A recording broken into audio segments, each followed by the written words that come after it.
Hi everyone, my name is Heather and I'm the person behind Happy Puppy Truffles. Today I wanted to share with you guys a free downloadable that you can get from my website to print out to make your own projects at home. And this is our final little kind of look at some back to school stuff using the notebook Origami. And I just wanted to finish things off by sharing with you guys some of the different styles of notebooks that we have in Japan for school. And these are all proportionate to the other notebooks that I've already made, so if you print them all out, you might notice they're just slightly different in size. These are more kind of almost the same size as a composition notebook is, whereas regular notebooks in the States tend to be a little bit bigger. But I have a total of 5 notebooks actually, and they're just some of the different kinds of notebooks that we have. There's just your basic standard kind of lined notebook here, and with the 30 lines. A lot of notebooks in Japan have little line markers at the top and bottom so that you can make sure you're writing straight, and then they leave you a time to put a number for page number and then a date as well. So that one is one of them. Then we also have a standard 5mm square kind of book. It's kind of like a graph kind of paper in some ways. This is used a lot of times for math. So you use this to help you write math equations instead of writing them just on straight lines.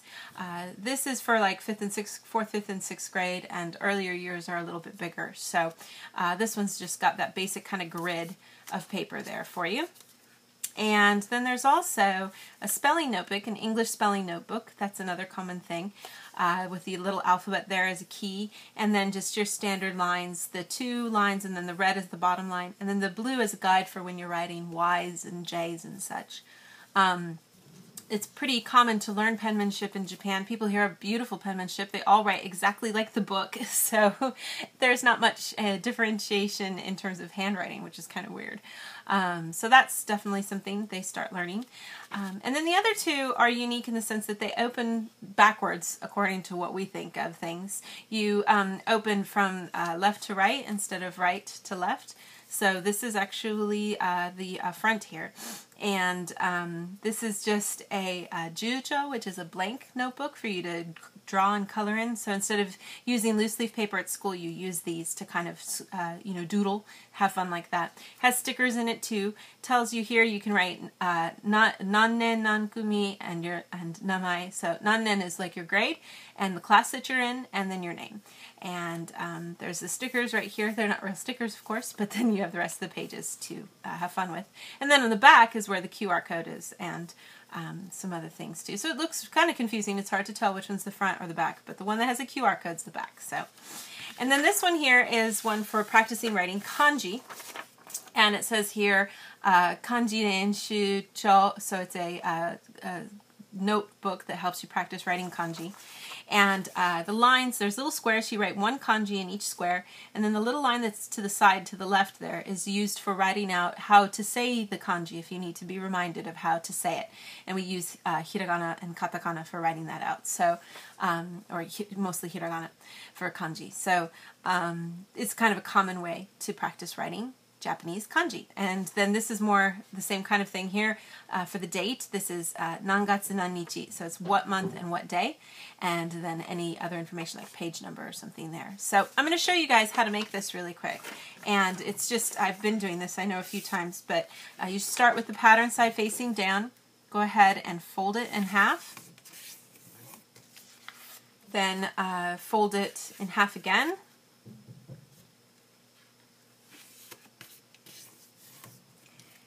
And then looking at it this way, you want to fold it in half again. And if you can try to keep this part where all the little tips are on this bottom side, try to keep that all together as much as you can and try to pull up this side first.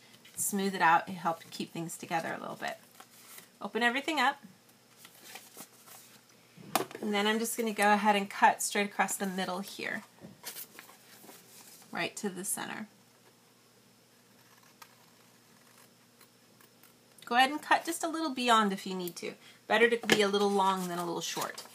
Open it up, fold it in half, make sure this side's about a mountain crease as well as the left side, which already is. Push in the middle here, and then just shimmy things around so that it lays down flat. And then I'm just going to make sure and keep things kind of straight here. get this page to lay down, smooth it out, and get the other page too. And try to kind of create a little indentation there. Try to keep that bottom side together as much as you can, and then get it to fold over too. Like I said, this one's also the same way. This opens from left to right, so this is the front page here. And you have, because this is an older grade, it's 120 squares, so it's a little smaller squares. So this is for like 4th, 5th, and 6th grades.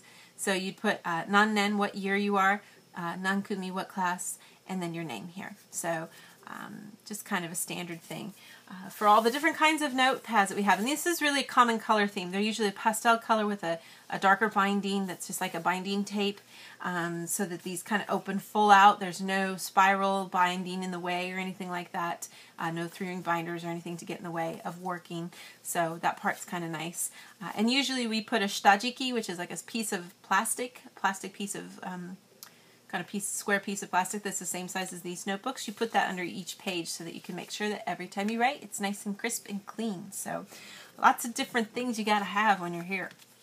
But that's just kind of some of the different kinds of notebooks that we have, and I hope you guys can have fun and enjoy using them and find a place to, you know, do something with them if you like. And I'll have some other projects and stuff to share with you guys in the days to come. Thanks again always so much for watching, and I'll see y'all next time. Bye!